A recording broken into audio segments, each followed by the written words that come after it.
Hello and welcome to the next episode of my Sound Design Here Create series. This is Project 3, Machine Life, Episode 1, Think. So let's recap what we're doing here today. Firstly, Sound Design Here Create is a series where we take on a set of projects. And each project is motivated by a piece of media and a corresponding piece of text, which I call a prompt.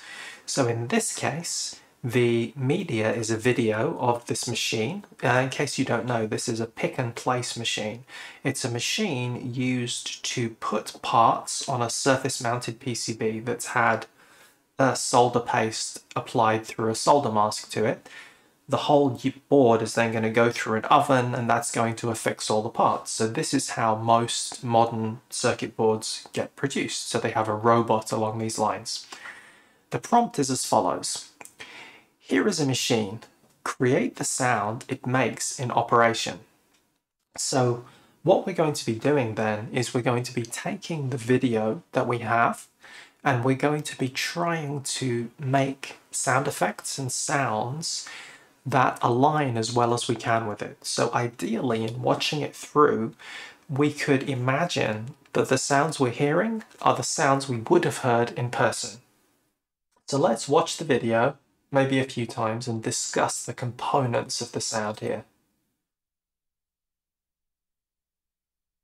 So firstly, the assembly that's moving around here, it seems to be on an XY track above. So I'm imagining a sort of belt drive sound. There's a person walking past. Maybe we can include that. I'm not sure you'd be able to hear them, because the other thing to remember here is that a pick and place machine is usually pneumatic. So I'm expecting a lot of airy sounds to be going on here. And in fact, given that this is some sort of factory production process, I'm thinking that we may have a hum going on in the background, just something to hint at activity. Another thing I note is that orange light that seems to flash in the background or illuminate as the head moves past. What I think is happening there is the heads or the parts are being preheated before being placed onto the board. Let's play again. I think that when they're hotter, they adhere better to the solder paste. Anything else? I think the head itself, you can see a sort of platform which moves up and down, which has the individual heads attached. Oh, that was interesting.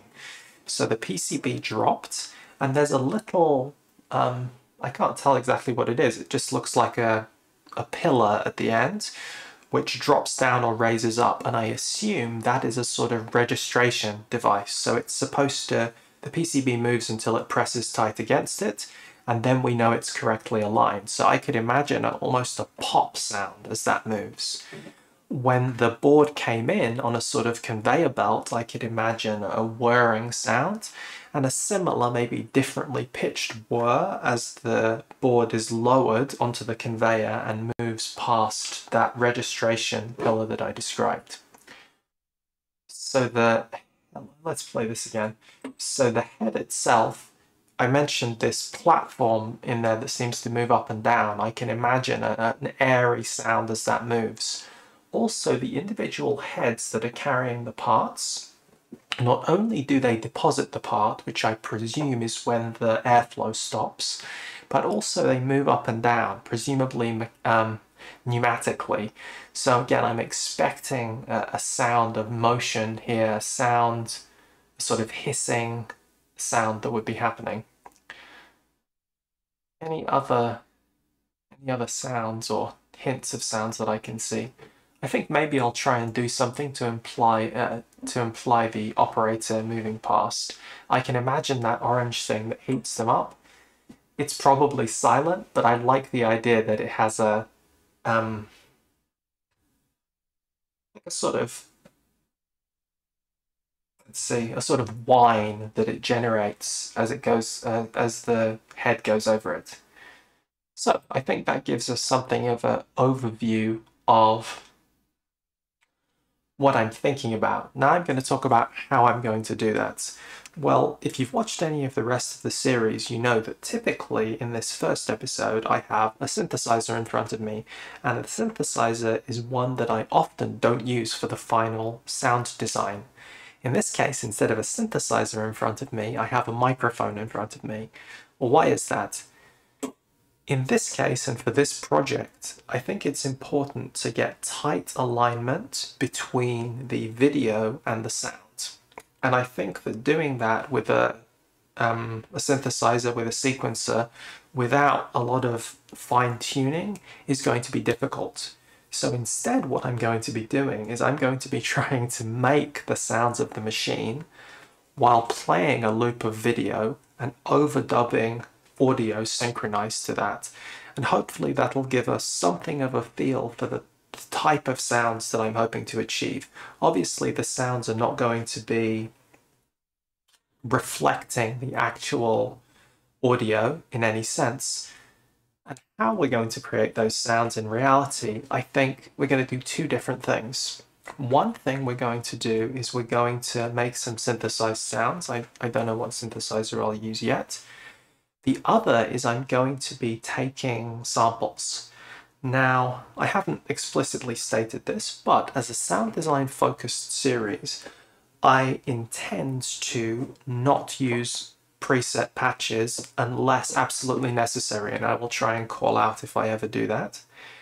And equally, I intend to not use pre-recorded samples.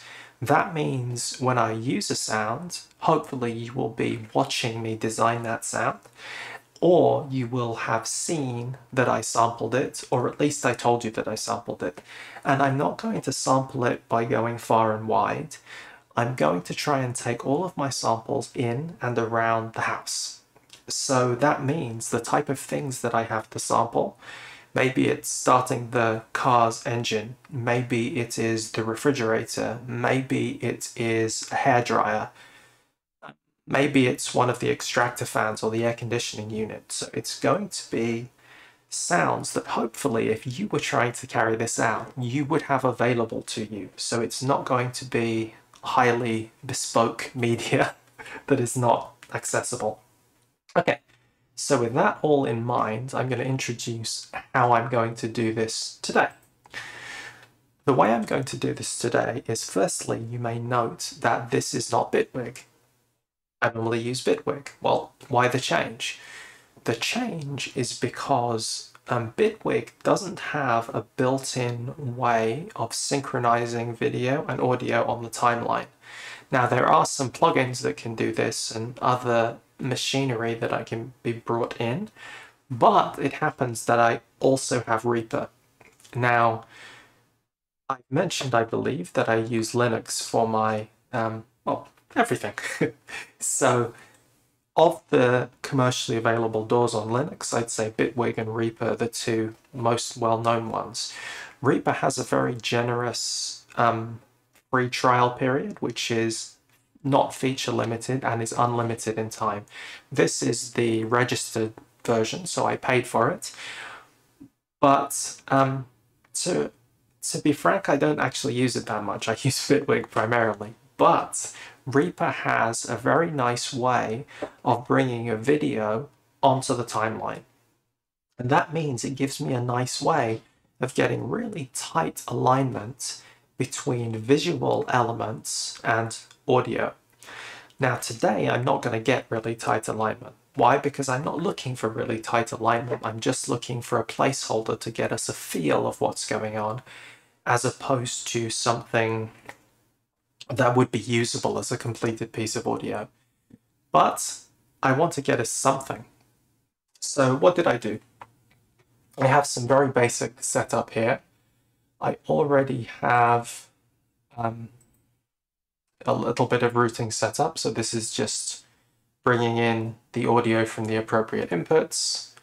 So I'll turn the level up. So now, if I talk into here, this might sound a little strange because you're going to simultaneously hear me through the overhead microphone and this microphone. So I'm going to turn it back down there. So I'm only going to have the level of that up when I'm recording. I'm hopefully going to remember to turn it down when I'm talking, because that sounds rather strange. Now, the other setup that I did was I loaded the video onto this video track here, and I brought the video preview window over here. So this will play the video in time. So let me start it playing. So you can see that's the video, and you can also see the playhead moving across the timeline.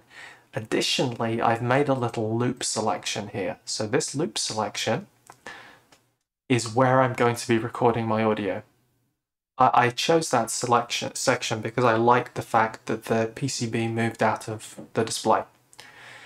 So what we're going to be doing then, sorry, one other thing that I didn't tell you that I set up. I set this track to free item positioning. Free item positioning means that normally you think of a track as having one row of audio, so to speak. So audio gets recorded. Well, what happens if I record audio again? If I record audio again, in Reaper it defaults to going into another take, and then you can comp or composite the takes into one particular set of audio across the takes. So that's very commonly done in vocals. You'll sing multiple takes and you'll comp them to make your final recording.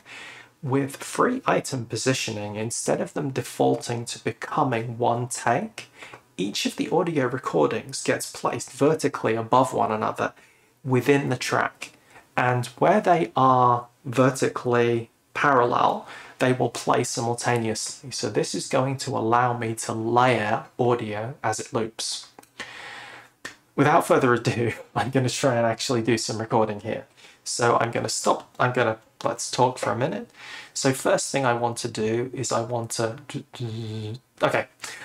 sound of the PCB dropping and sliding across. So that's the first thing that I'm going to record.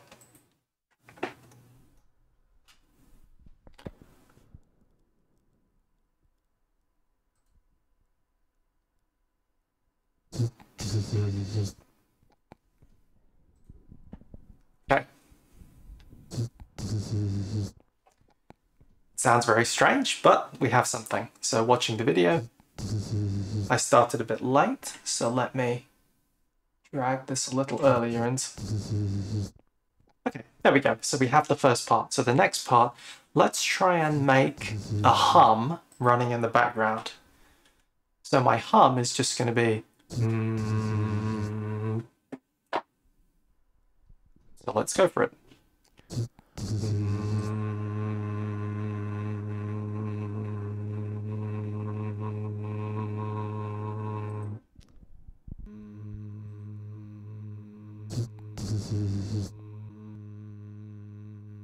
So that hum is supposed to be representing the background hum in the factory.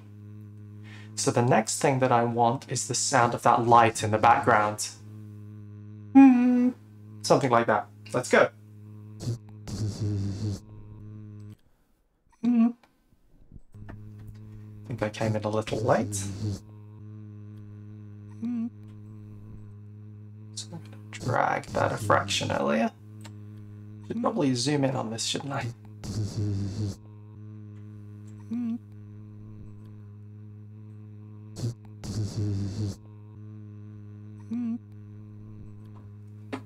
Okay, so let's think about what other sounds we wanted.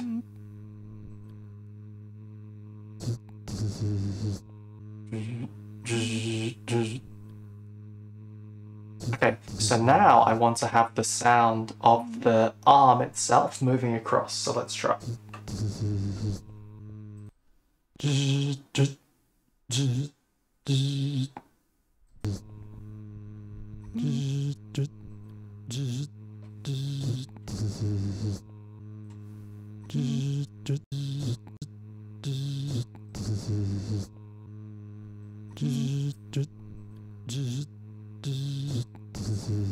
So I recorded something that didn't happen there.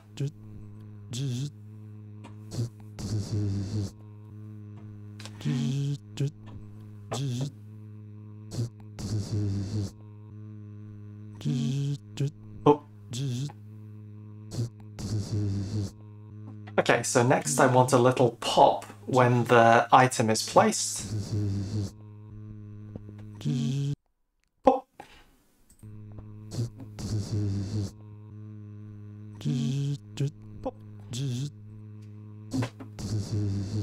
Okay, so next thing I want the sort of pneumatic sound of the platform moving down. So I'm going to do another little breathy sound.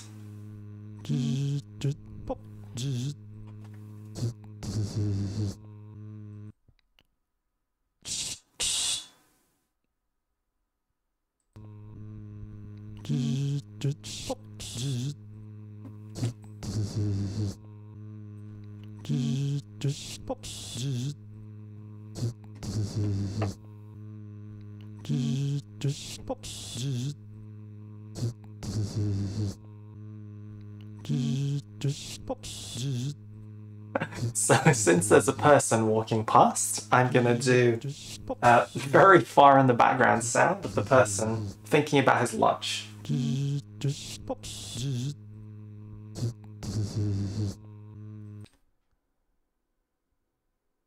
did I put my sandwich?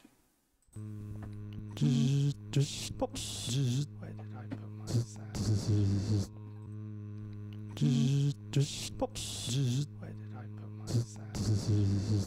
Okay, so I hope you appreciate that this is something of a light-hearted take on this project. Where did I put my sandwich?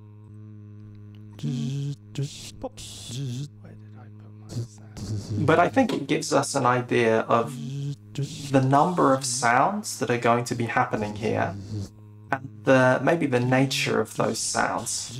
So let's let this play fully. Where did I put my sandwich?